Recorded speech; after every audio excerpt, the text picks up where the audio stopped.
Alhamdulillah wassalatu wassalamu ala nabiyyina Muhammadin wa alihi wa sahbihi ajmain. Allahumma tahhir qulubana 'anil nifaq. Allahumma shaffi qulubana kama shaffita quluba awliyaik. Allahumma kama jama'tana fi hadzal majlis ijma'na ma'a habibika sayyidina Muhammad. Allahumma inna ala dzikrik wa syukrik wa husni ibadatik. Allahumma hawwin alaina fi sakaratil maut minan nar. Amma ba'd. Para pemirsa, para pendengar radioku dimanapun Anda berada, segala puji bagi Allah yang selalu memberikan kasih sayangnya kepada hamba-hambanya yang ada di muka bumi ini, yang selalu memperhatikan hambanya, bahkan lebih cinta daripada hambanya terhadap dirinya sendiri. Allah lebih sayang kepada kita daripada kita sendiri sayang kepada diri kita. Maka Allah Maha Pengasih, Maha Penyayang, Ar-Rahmanur Rahim. Oleh karena itu, pada kesempatan kali ini, dengan sayangnya Allah kepada kita ini dan perhatian Allah kepada kita ini, tidak lain kita harus banyak bersyukur kepada Allah Subhanahu wa taala. Di antara syukur yang harus dilakukan oleh hamba Allah kepada Allah Subhanahu wa taala yaitu memperbanyak ibadah kepada Allah Subhanahu wa taala. Tidak cukup menjalankan sholat lima waktu yang diwajibkan oleh Allah Subhanahu wa taala. Dan sungguh jika seseorang ingin sampai pada makom yang tinggi, maka sholat lima waktu tersebut harus disempurnakan dengan sholat-sholat sunnah yang diajarkan oleh baginda Nabi Muhammad SAW. Sehingga para ulama mengatakan sholat sunnah itu disyariatkan, tak lain adalah untuk menyempurnakan kekurangan di dalam kewajiban sholat lima waktu yang setelah kita lakukan. Kita sadar dan meyakini seyakin-yakinnya di saat kita menjalankan sholat lima waktu, di situ banyak kekurangan-kekurangan. Kita lakukan tidak dengan sempurna. Kita lakukan dengan banyak aib-aib, banyak kekurangan-kekurangan. Maka dengan sholat sunnah itulah kekurangan tersebut itu bisa ditutupi sehingga sholat kita menjadi sholat yang sempurna, yang diterima oleh Allah Subhanahu wa taala. Para pemirsa, para pendengar radioku dimanapun Anda berada, nah ini pada kesempatan kali ini ya, kita akan membahas sholat sunnah ya, setelah sholat wajib yang diwajibkan oleh Allah Subhanahu wa taala. Maka para ulama menjelaskan ya, di antara sholat sunnah itu yaitu ada sholat sunnah muakkad dan sholat sunnah ghairu muakkad. Sholat sunnah yang dikukuhkan dan sholat sunnah yang tidak dikukuhkan. Nah, adapun sholat sunnah ya, yang dikukuhkan, nah ini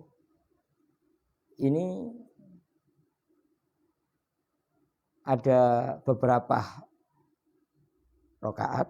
Yang pertama yaitu 2 rakaat sebelum subuh, 2 rakaat sebelum zuhur, 2 rakaat setelah zuhur, dan 2 rakaat setelah maghrib, 2 rakaat setelah isya.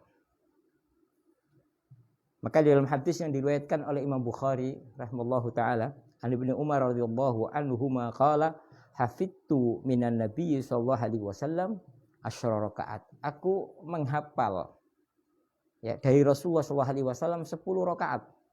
Raka'ataini qabla dhuhri, 2 rakaat sebelum zuhur, wa raka'ataini ba'daha, 2 rakaat setelah zuhur, wa raka'ataini ba'dal maghribi, 2 rakaat setelah maghrib, fi baitihi wa raka'ataini ba'dal isya'i, 2 rakaat setelah isya, wa raka'ataini qabla sholatis subhi, 2 rakaat sebelum menjalankan salat subuh.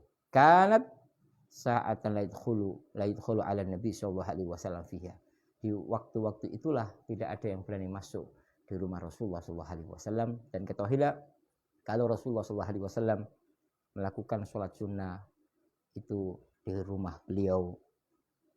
Jadi sholat sunnah rawatibnya di rumah beliau, baru setelah itu masuk ke masjid untuk melakukan sholat fardu, sholat yang diwajibkan oleh Allah Subhanahu wa taala. Pertama tadi yaitu sholat 2 rakaat sebelum fajar. Nah, ini banyak orang meninggalkannya, padahal keutamaannya Masya Allah sangat agung, sangat besar sekali ya di hadapan Allah. Bahkan dalam beberapa riwayat Rasulullah SAW bersabda, yaitu apa? Khairun minad dunya wa ma fiha. 2 rakaat sebelum fajar itu lebih baik daripada kehidupan dunia. Khairun minad dunya wa ma fiha, dan seisinya. Coba bayangkan, coba dipikir-pikir, harga dunia berapa juta triliun. Orang tidak mungkin bisa bersedekah dengan nilai seperti itu. Mau kerja keras apapun dia tidak akan mampu bersedekah dengan senilai dunia ini. Akan tetapi Allah Subhanahu wa taala memberikan anugerah kepada kita, memberikan kemuliaan kepada kita dengan melakukan sholat 2 rakaat sebelum sholat subuh. Kita bisa mengalahkan kebaikan dunia dan seisinya. Harga dunia dan seisinya khairun minad dunya wa ma fiha, itu tak lain adalah anugerah Allah Subhanahu wa taala. Maka di dalam riwayat lain yang diriwayatkan Imam Bukhari wa Muslim an Aisyah radhiyallahu anha qalat lam yakunin nabiy sallallahu alaihi wasallam ala syai'in minan nawafil ashad ta'ahudan minhu ala raq'atayil fajri. Lam yakunin Nabi Muhammad sallallahu alaihi wasallam ala syai'in min nawafil asyaddu ta'ahudan. Rasulullah sallallahu alaihi wasallam tidak menjaga benar, memegang benar atas segala salat sunnah-sunnah yang beliau lakukan daripada salat 2 rakaat sebelum salat subuh. Artinya Rasulullah menjaga benar salat 2 rakaat sebelum subuh ini. Sehingga para ulama, para kekasih Allah, mereka menjaga benar, ya. Terus, jadi mereka sebelum sholat subuh 2 rakaat dulu.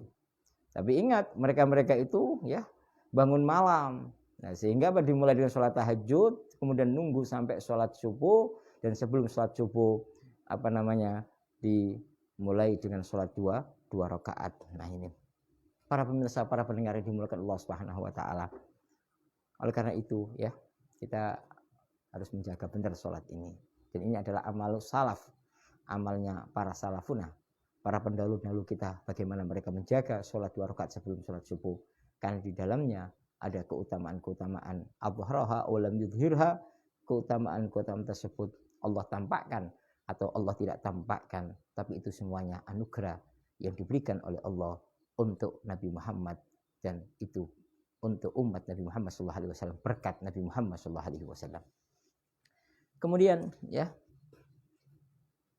ada 2 rakaat lain juga ya. Ada tadi saya katakan 2 rakaat setelah subuh, sebelum subuh, 2 rakaat sebelum zuhur, 2 rakaat setelah zuhur, 2 rakaat setelah maghrib, dan 2 rakaat setelah isya.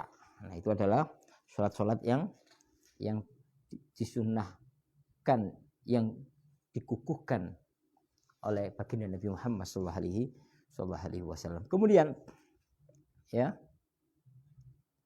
ada rakaat-rakaat yang tidak dikukuhkan ya. Masih tidak dikukuhkan, ini sunnah tapi tidak dikukuhkan. Rasulullah kadang sholat, kadang tidak. Nah ini, tapi kalau tadi Rasulullah sangat menjaga benar, banyak sholatnya. Nah ini, tapi kalau ini ya kadang sholat, kadang enggak, yaitu sholat yang sunnah tapi tidak dikukuhkan.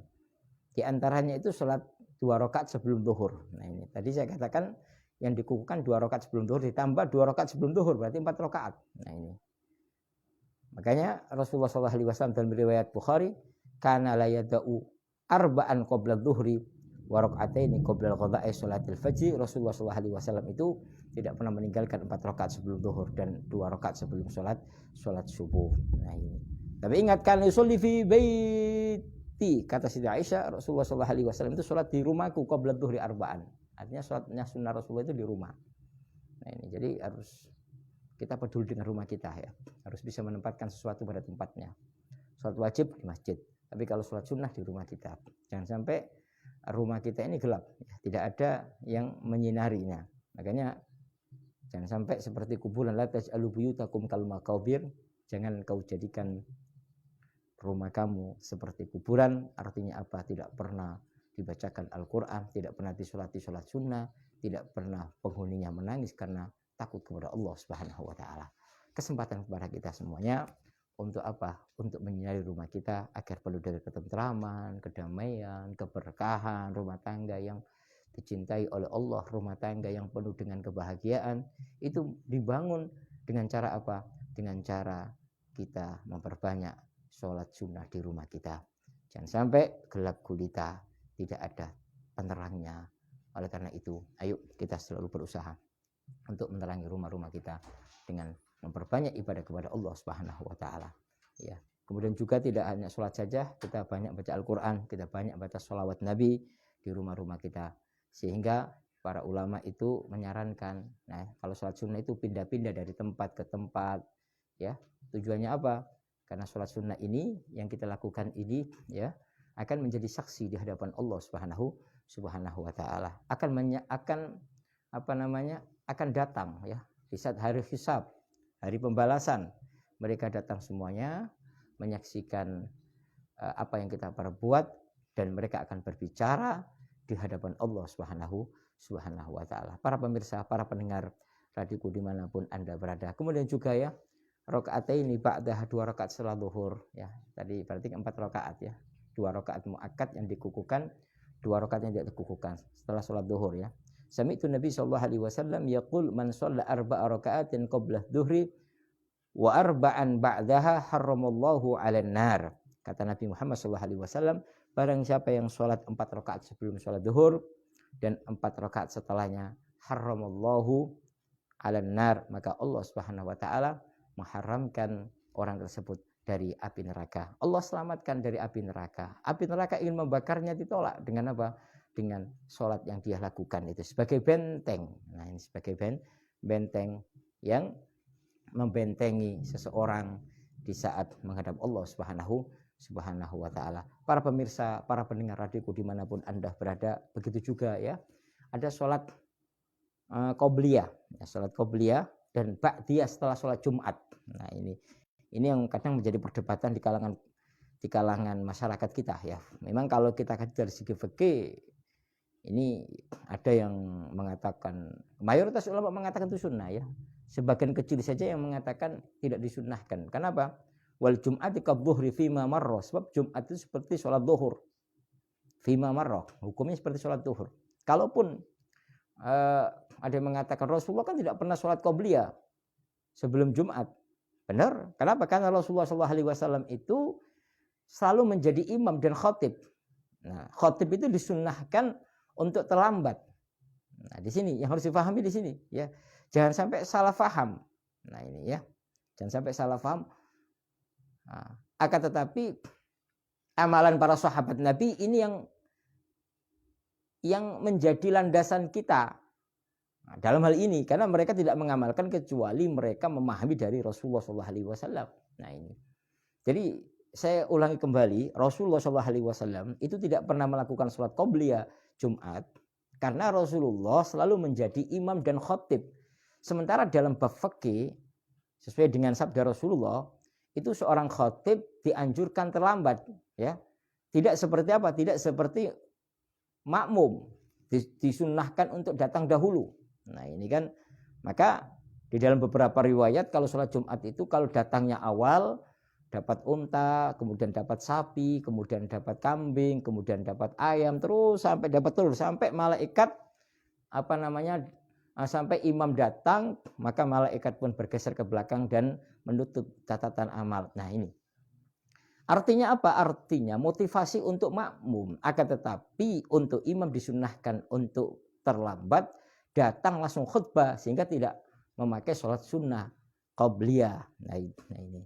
Akan tetapi, ya, para ulama mengatakan sunnah berdasarkan apa? Satu yang diriwayatkan oleh Imam Turmudi, ya ini. An Ibnu Mas'udin radhiyallahu anhu kana yusalli qabla al-jum'ati arba'an wa ba'daha arba'an. Ibnu Mas'ud, ya, itu melakukan sholat sebelum Jumat 4 rakaat dan setelahnya 4 rakaat. Nah, karena apa? Karena beliau memahami dari apa yang disiratkan dari Rasulullah SAW, apa yang disampaikan oleh Nabi Muhammad SAW. Wallahi annahu tauqif. Ini itu tauqif Nabi SAW. Jadi kalau sebelum sholat Jumat itu disunnahkan berapa rakaat? Disunnahkan sholat 4 rakaat qobliyah Jumat. Nah, ini. Jadi kalau ada beberapa beberapa ulama yang tidak melakukan. Nah, ini kan pola pikir mereka tidak ada masalah ya. Seperti yang ada di Saudi Arabia, rata-rata mereka madzhab Hambali, kemudian kebanyakan mereka tidak melakukan sholat qobliyah ya. Nggak ada masalah. Tapi madzhab Syafi'i dan selain madzhab Syafi'i, hukum sholat Jumat itu seperti hukum menempati posisi sholat zuhur, sehingga ya qobliyah pun tetap berlaku, dan ini yang dilakukan oleh Ibnu Mas'udin radhiyallahu an. Saya ulangi lagi, dari hadis yang diriwayatkan oleh Imam Tirmidzi menerangkan Ibnu Mas'ud itu sholat qobliyah Jumat 4 rakaat, kana yusolli qablal jum'ati arba'an wa ba'daha arba'an. Nah, bahwa Ibnu Mas'ud melakukan sholat 4 rakaat sebelum sholat Jumat dan setelahnya sholat Jumat. Nah, bagaimana dengan setelahnya? Ada dalil lewat Muslim ya. An Abi radhiyallahu anhu qala Rasulullah idza shalla ahadukumul jum'ata falyusalli ba'daha arba'an. Nah, ini ba'diha. Ya. Jadi riwayat Muslim diriwayatkan dari Abu Hurairah ya, qala Rasulullah sallallahu alaihi wasallam idza shalla ahadukum, kalau salah satu di antara kamu salat al-jum'ata, salat Jumat, apa kata Nabi Muhammad, falyusalli ba'daha arba'an, hendaknya setelah salat Jumat salat 4 rakaat. Hadis ini diriwayatkan oleh Imam Muslim. Nah, jadi apa yang dilakukan oleh ulama Syafi'iyah di dalam madzhab Syafi'i itu berdasarkan dalil dari Rasulullah, dari para sahabat Nabi Muhammad SAW. Pertanyaannya, yang nggak mau melakukan silakan ya, tapi jangan sampai mencaci maki orang yang melakukan. Nah, ini karena yang melakukan pun berdasarkan dalil, nah gitu loh. Jangan sampai Anda sedikit mengatakan ini bid'ah, ini sesat, ini. Nah, itu kurang benar. Ya. Rubah pola pikir Anda. Syariat itu luas. Para ulama itu Masya Allah, mereka ulama, mereka ahli fikih, mereka ahli mustahidun, mereka Masya Allah teliti dalam ilmu hadis.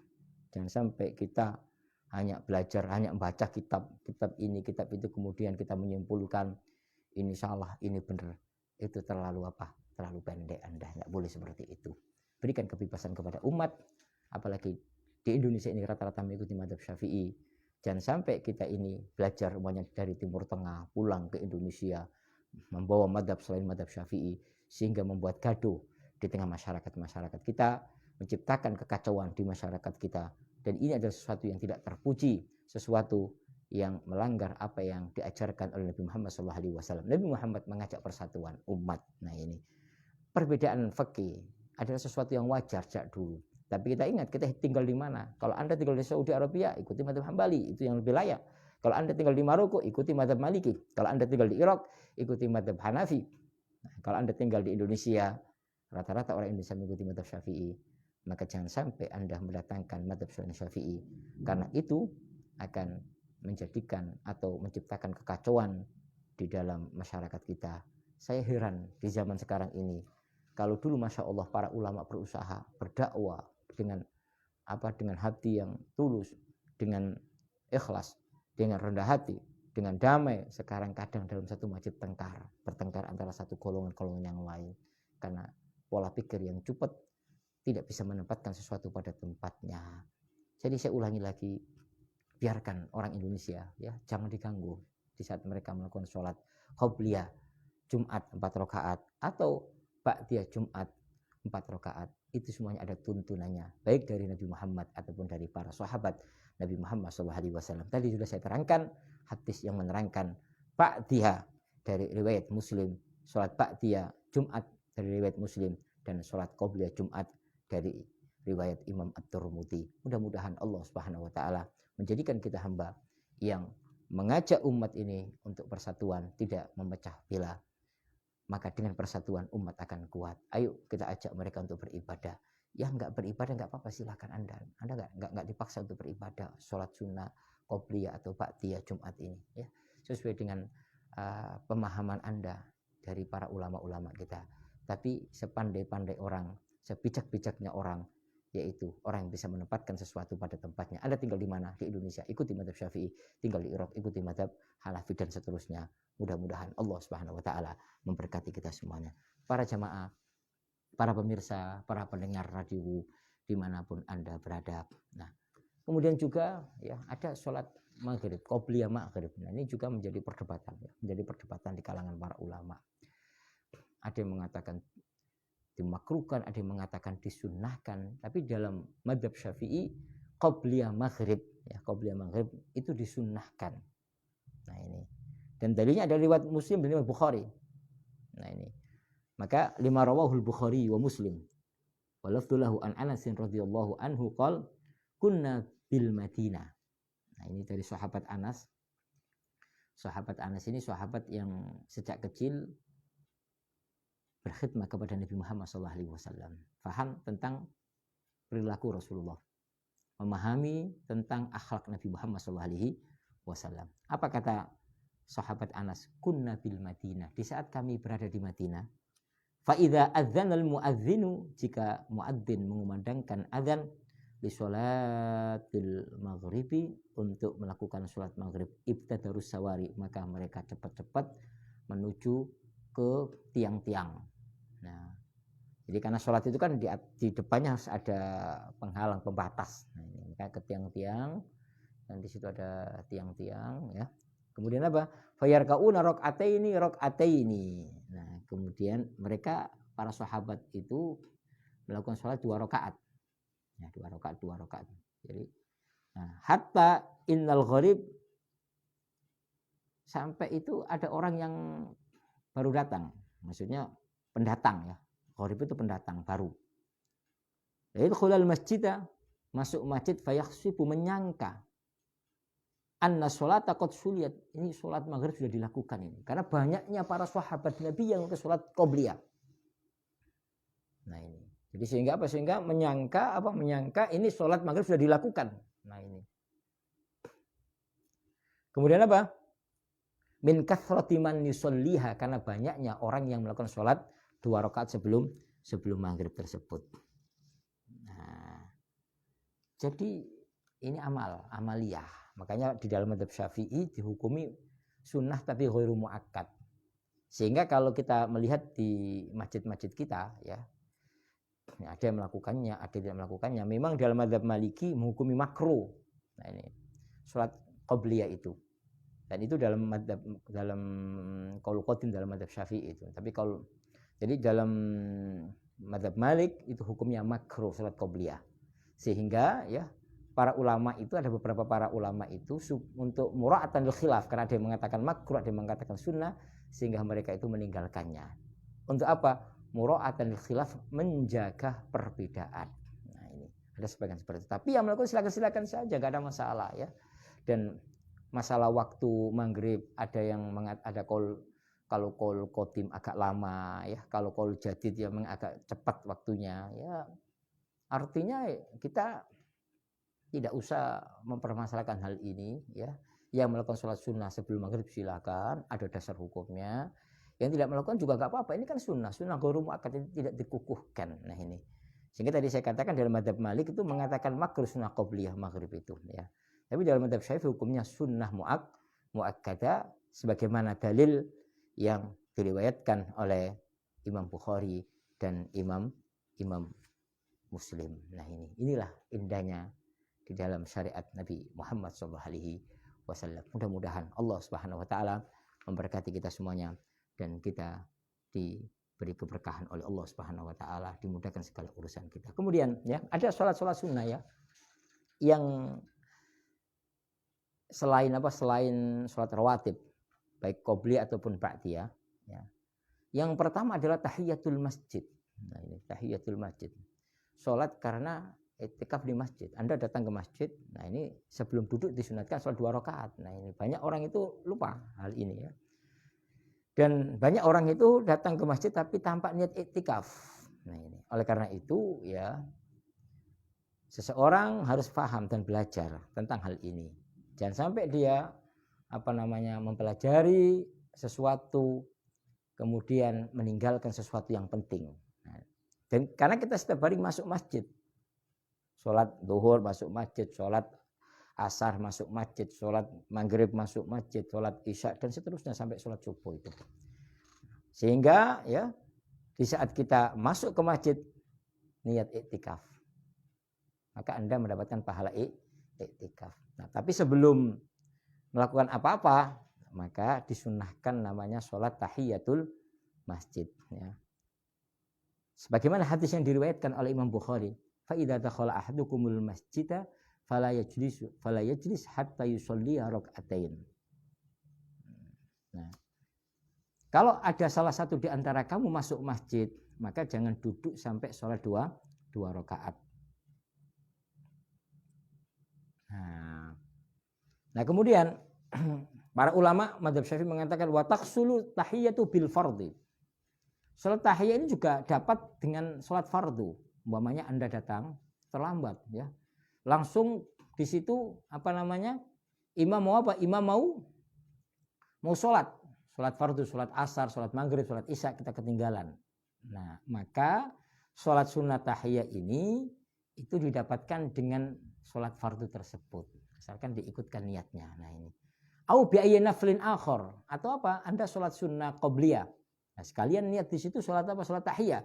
Itu juga dapat dapat pahala salat tahiyatul masjid. Kenapa? Li'annal maqsudah, kata para ulama, li'annal maqsudah alla yubadirul insanu al-julusa fil masjid bi ghairi sholatin. Karena tujuannya adalah supaya seorang muslim itu tidak cepat-cepat duduk di masjid tanpa adanya sholat. Tapi kalau dia langsung sholat fardu ataupun langsung sholat qobliyah, maka tahiyat tersebut masuk di dalam sholat fardu ataupun sholat sunnah tersebut. Nah, inilah indahnya dalam Islam. Dan ini adalah keistimewaan yang diberikan oleh Allah untuk umat Nabi Muhammad SAW. Jangan ditinggalkan sholat tahiyat ini. Hanya bedanya kalau di Masjidil Haram, tahiyatnya adalah tawaf. Nah, ini jangan salah paham. Banyak orang masuk ke Masjidil Haram, maka kemudian kemudian langsung sholat 2 rakaat. Enggak, beda. Kalau di Masjidil Haram itu tahiyatnya dengan tawaf. Kalau di masjid kita, ya ini tahiyatnya yaitu dengan sholat 2 rakaat. Ada beberapa ulama itu di saat masuk masjid langsung sholat 2 rakaat. Diingatkan oleh muridnya, wahai imam, ini kan Masjidil Haram, tanabbah, maka beliau ingat, oh iya lupa. Apa kata beliau? Al ilmu bila amalin, kalau ilmu tanpa diamalkan cepat lupa. Nah, di sini ya, mudah-mudahan Allah Subhanahu wa taala ya memberikan kemudahan kepada kita untuk bisa mengamalkan ilmu kita ini. Jangan sampai hanya jadikan wawasan pengalaman, ilmu yang berkah, ilmu yang manfaat untuk kita sendiri dan untuk umat Nabi Muhammad sallallahu alaihi wasallam. Nah, kemudian ya, ada setelah tahiyatul masjid ini ada sholat namanya sholatul witir. Insyaallah nanti akan kita bahas pada kesempatan yang akan datang. Nah, akan tetapi ya perlu saya ingatkan kembali kepada para pemirsa, para pendengar radioku dimanapun Anda berada ya, saya umumkan kembali bahwa pendaftaran Pondok Pesantren Nurul Haya SMP Islam Terpadu Nurul Haya yang ada Ketanggungan telah dibuka gelombang kedua. Begitu juga SMA telah dibuka gelombang kedua. Begitu juga Pondok Tahfidz khusus Tahfidz ataupun Pondok Tafaqquh telah dibuka pendaftarannya. Silakan Anda mendaftar. Begitu juga Pondok Nurul Haya 2 yang ada di Pambedilan Cirebon telah dibuka pendaftarannya untuk tingkat sanawiyah ataupun tingkat SMP ya, Islam Terpadu. Begitu juga pondok kita yang ada di Kuningan, yaitu Pondok Al Khairiyah yang ada di Kecamatan Cibentin, ya ini telah dibuka juga sekolah SMP Islam Terpadu, ya itulah dibuka pada gelombang kedua. Begitu juga SMA Islam Al Khairiyah gelombang 2 telah dibuka di Desa Cibimbing, Kecamatan Cibimbing, Kabupaten Kuningan. Ingat, jangan lupa memondokkan anak Anda di tempat-tempat yang berakidah ahli sunnah wal jamaah. Jangan sampai kita didik anak-anak kita kemudian nanti keluar dari pondok pesantren bertentangan dengan kita. Nah, ini ingat, itu harus diperhatikan. Kemudian juga ada akhlak, pendidikan akhlak. Jangan hanya mencari sekolah-sekolah kemudian tidak ada pendidikan karakter, tidak ada pendidikan akhlak yang merusak tatanan anak-anak kita ke depan sehingga berani kepada orang tua, berani kepada yang lebih tua dan seterusnya. Itu karena salah kita mendidik ataupun salah kita memasukkan ke pondok pesantren ataupun ke sekolah-sekolah yang kadang-kadang di luar akidah Ahlussunnah wal Jamaah, ataupun di situ ada pendidikan karakter, pendidikan akhlak. Mudah-mudahan Allah Subhanahu wa taala menjaga anak-anak kita semuanya. Kemudian juga saya umumkan kembali, kita telah membuka wakaf dan infak di Pondok Pesantren Nurul Haya ini, ya. Wakaf dan infak di Pondok Pesantren Nurul Haya ini untuk pembebasan lahan, untuk atau kebutuhan untuk anak yang nggak mampu ataupun anak yatim, ya, karena kita juga membuka sekolah gratis untuk anak yatim dan sesuai dengan kemampuan lembaga kita, ya. Nah, ini, dan karena itu kita mengajak semuanya para muslimin untuk bergabung di lembaga kita ini, berjuang untuk menghidupkan syiar-syiar Allah ini.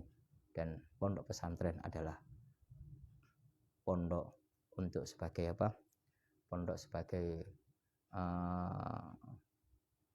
yaitu sebagai pilar, ya, ke depan, pilar depan atau tonggak depan.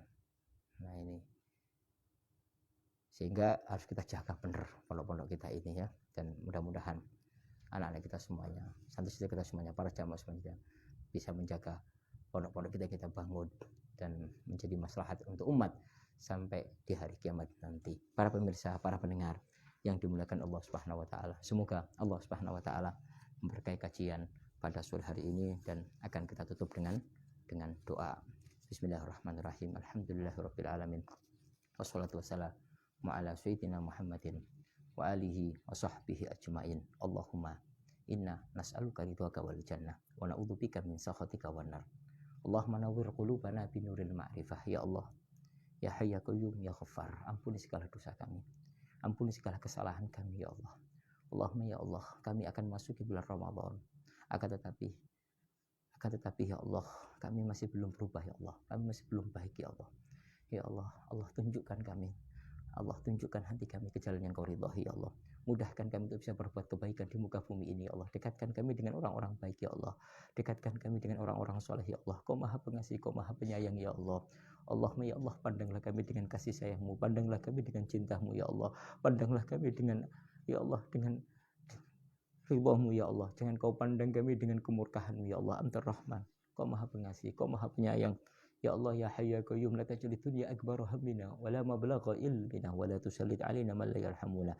Ya Allah, jangan Kau jadikan dunia di hati kami, jadikan dunia di tangan kami, ya Allah. Allahumma ya Allah, Allahumma ya Allah, Allahumma ya Allah, kirim kepada kami para pemimpin yang adil. Kirim kepada kami para pemimpin yang adil, ya Allah. Jika ada pemimpin kami yang zalim, ya Allah, berikan petunjuk kepada mereka, ya Allah. Rubah menjadi pemimpin yang adil, ya Allah, yang soleh, yang takut kepadamu, ya Allah. Allahumma ya Allah, jadikan negara Indonesia negara yang penuh dengan ketentraman, keindahan, ya Allah. Baldatun thayyibatun wa rabbun ghafur, negara yang Kau cintai, negara yang Kau berkahi, ya Allah, yang Kau turunkan ampunan-Mu kepada hamba-hambanya, ya Allah. Allah, kepada hamba-hamba-Mu, ya Allah. Allahumma ya Allah, Kau Maha Pengasih, Kau Maha Penyayang, ya Allah. Kami selalu bermaksiat, ya Allah. Maka jangan Kau turunkan musibah gara-gara maksiat kami, ya Allah. Allahumma ya Allah, Allahumma ya Allah, Allahumma ya Allah, Allahumma ya Allah, berikan kepada umat-umat Islam, ya, di muka bumi ini, ya Allah. Tolong berikan pertolongan kepada mereka, ya Allah. Berkahi mereka, Allahumma barik. Berkahi umur kami, berkahi harta benda kami, berkahi anak kami, berkahi istri kami, berkahi apa yang Kau berikan kepada kami, ya Allah. Allahumma ya Allah, harta benda yang berkah, yang menjadikan saksi kebaikan di saat kami menghadap kepadamu, ya Allah. Allahumma ya Allah, Kau Maha Pengasih, Kau Maha Penyayang, ya Allah. Hilangkan kedengkian dalam hati kami, hilangkan kebencian dalam hati kami, ya Allah. Allahumma ya Allah, qawwi mahabbatana, ya Allah, kuatkan kecintaan kami kepada Nabi Muhammad, kepada ahli bait Nabi Muhammad SAW, kepada umat Islam, ya Allah. Pada saudara-saudara kami, ya Allah, mereka adalah saudara kami, si iman dan si Islam, ya Allah. Jaga mereka dan jaga kami, ya Allah. Jika ada orang yang menyakiti kami, jika ada orang yang mengganggu kami, ya Allah, ampuni segala dosa-dosanya, ya Allah. Ampuni segala dosa-dosanya, ya Allah. Jangan siksa mereka gara-gara kami, ya Allah. Kau Maha Pengasih, Kau Maha Penyayang, ya Allah. Allahumma ya Allah, jika ada orang yang menzalimi, ya pondok kami, ya Allah, saya serahkan kepadamu, ya Allah. Jika ada yang menzalimi, ya pondok-pondok kami, ya Allah, saya serahkan kepadamu, ya Allah. Kau Maha Kuat, Kau Maha Perkasa, ya Allah. Ya Hayy ya Qayyum ya Ghaffar. Allahumma ya Allah, Allahumma ya Allah, jagalah mata kami dari memandang yang haram. Jagalah telinga kami dari mendengar yang haram, ya Allah. Jaga mulut kami dari berbicara yang haram, ya Allah. Mudahkan mulut kami untuk bisa membaca Al-Quranul Karim. Mudahkan mata kami untuk bisa memandang yang kau ridhai ya Allah. Allahumma ya Allah, jauhkan mata kami dari mandang yang haram ya Allah, dari maksiat ya Allah. Kau maha pengasih, kau maha penyayang ya Allah. Jadikan anak-anak kami anak yang soleh. Jadikan santri-santri kami, para jamaah kami yang soleh, yang solihah, yang memberikan manfaat untuk umat Nabi Muhammad, yang dibanggakan oleh umat Nabi Muhammad ya Allah. Mereka yang soleh, yang manfaat ya Allah, membawa kemanfaatan untuk umat Nabi Muhammad ya Allah, yang berkhidmat kepada umat Nabi Muhammad, sukses di dunia dan sukses di akhirat ya Allah. Allahumma ya Allah, arzukan rizqan wasi'an, beri kepada kami rizki yang banyak, yang halal, yang berkah, min ghairi ta'abin wala masyaqqatin ya Allah, tanpa dengan cara yang mudah ya Allah, tidak ada capek ya Allah, tidak ada masyaqqah ya Allah. Innaka antar razzaq, innaka antar razzaq, innaka antal wahhab ya Allah. Kau maha kaya ya Allah, kau maha kaya ya Allah. Allahumma ya Allah, la tada' lana fi hadzal masjid wa dzamban illa ghafartah ya Allah. Yang ampuni segala dosa kami, yang sakit berikan kesembuhan ya Allah, yang sulit berikan kemudahan ya Allah, yang susah berikan kebahagiaan ya Allah, yang susah berikan kebahagiaan ya Allah, yang susah berikan kebahagiaan ya Allah, yang banyak hutang mudahkan untuk bisa membayar hutang-hutangnya ya Allah, yang belum mendapatkan jodoh ya Allah, mudahkan untuk mereka supaya mendapatkan jodoh yang soleh ya Allah, yang dicintai oleh Allah Subhanahu wa taala. Allahumma ya Allah, jika kau mengutus malaikat untuk ya Allah, jika kau mengutus malaikat untuk mencabut nyawa kami, jangan kau cabut kecuali kau cinta kepada kami, jangan kau cabut kecuali kau ridha kepada kami ya Allah. Dan kami mudah mengucapkan kalimat la ilaha illallah Muhammadur Rasulullah, la ilaha illallah Muhammadur Rasulullah, la ilaha illallah Muhammadur Rasulullah. Rabbana atina fid dunya hasanatan wa fil akhirati hasanatan wa qina adzabannar. Subhana rabbika rabbil izzati amma yasifun wa salamun alal mursalin walhamdulillahi rabbil alamin. Sirril Fatihah. A'udzu billahi minasyaitonir rajim. Bismillahirrahmanirrahim. Alhamdulillahi rabbil alamin arrahmanir rahim. Iyyaka na'budu wa iyyaka nasta'in. Ihdinas siratal mustaqim. Siratal ladzina an'amta 'alaihim ghairil maghdubi 'alaihim waladdallin. Assalamualaikum warahmatullahi wabarakatuh.